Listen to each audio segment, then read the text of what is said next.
Hello guys, my name is Anna and I vlog daily from Ukraine since the start of the brutal Russian invasion. So if you support Ukraine, you're new to the channel and you want to know more about real life in my country during these challenging times, please subscribe.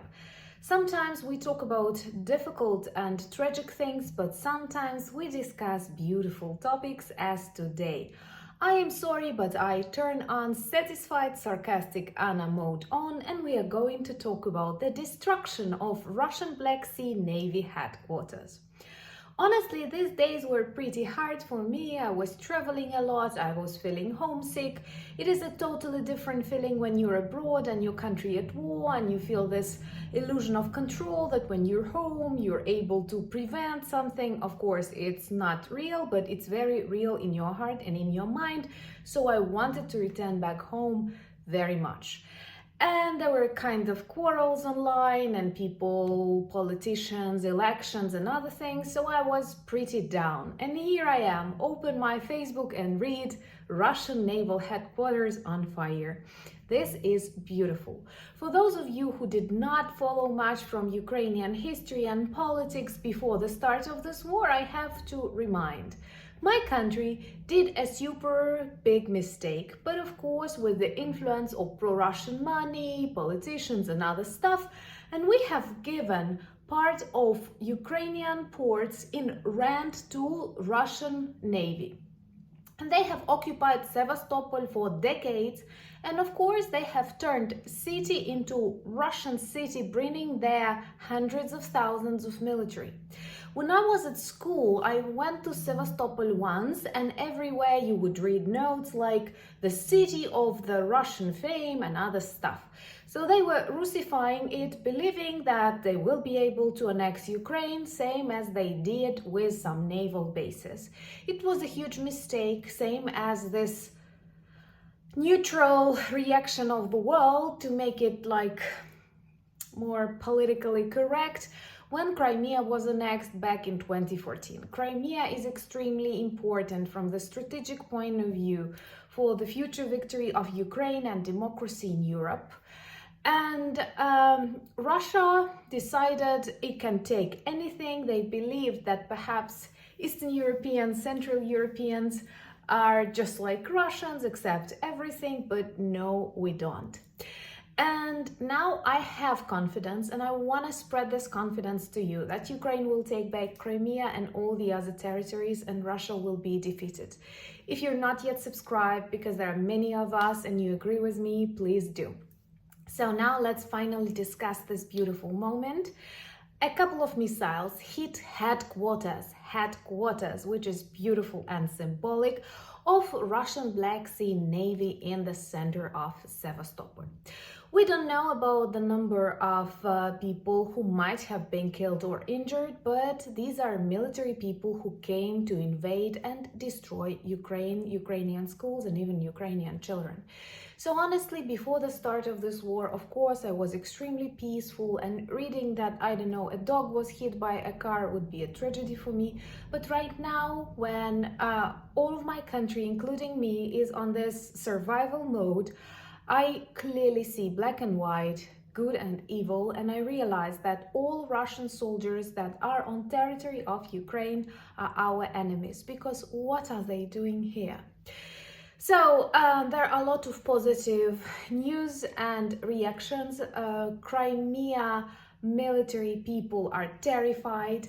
The so-called governor of the region addresses people not to share photos, not to spread information, so that Ukrainians will not learn whether they succeeded or not, but still taking into account a large number of photos and videos available, they had to acknowledge that yes, the building of the military navy in Crimea that was occupied and that was super symbolic for them back in 2014 becomes more symbolic in 2023 as Russia prepares to leave Crimea forever.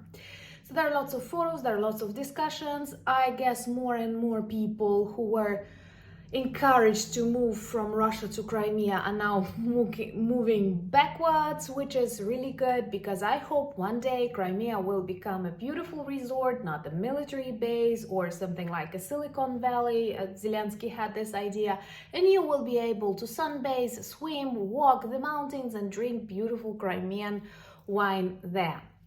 I also extremely liked the joke of one of our military professionals, Danilo, who said that, like, and I'm a person from cultural heritage sphere, so I totally agree with him. There is one beautiful tradition that Russian Navy has. Yes, they have some beautiful traditions. When they realize they have to surrender, they sink their ships. They'll destroy them so that the enemy will not get them. So I think it's good time to start destroying all of the fleet. Of course, this might cause ecological problems, so maybe they could just turn and go back to Russia. Anyway, I know it's going to be long, and honestly, when I read these reviews where professional military experts say this is going to be a long war on exhaustion, I feel really depressed, because I realize that Russians outnumber us. But when I see victories like that, knowing that Ukraine did not have long-range missiles, that it had to reconstruct our own missiles so that we do not violate any rules that you guys gave us while supplying us with weapons, we managed to perform such operations. If you agree with me that Ukraine will win and that's the way it is supposed to be, please subscribe and share the messages. You know, I have this dream to reach 100 kilobyte subscribers, and honestly, if all of you asked your, just like one person around you, we could double the size of a channel and make more people aware of the situation, real life situation in Ukraine. But I'm super grateful for everything you do. So hopefully we will see more destruction on the logistics of Russian army, so that they will not be able to supply their troops on temporarily occupied territories, and more lands will return to Ukraine. Maybe we will have Crimea beach party sometime soon. But also I've read about a cyber attack on Crimea, that lots of their services stopped working, and it reminds me so many years in Ukraine, and I'm like, it's really pathetic when you read Russian comments and how surprised they are and how angry they are that, oh my God, this is happening to Russia. They are really crazy people. What are they doing? So what did you expect? Honestly, war always returns home, and I want us to return it to Russia, the sooner the better. And I know many of you believe liberation of Russians is possible. Personally, I don't see that. I see the collapse of Russia as the future positive scenario. But anyway, what bothers me most of all is liberation of all Ukrainian territory, our future integration to the European Union, and the ability just to live our lives as we did before Russia attacked. Okay, I am both super tired and super excited, because I have just returned back from many trips. Tomorrow I'm waiting for you at 9 p.m. Kyiv time for our live conversation, so please join. I love feeling your presence in my life, and I'm super grateful that Ukraine has so many allies. And yes, I love Poland, I love US, Canada, and even those countries whose governments do not support Ukraine, but people do.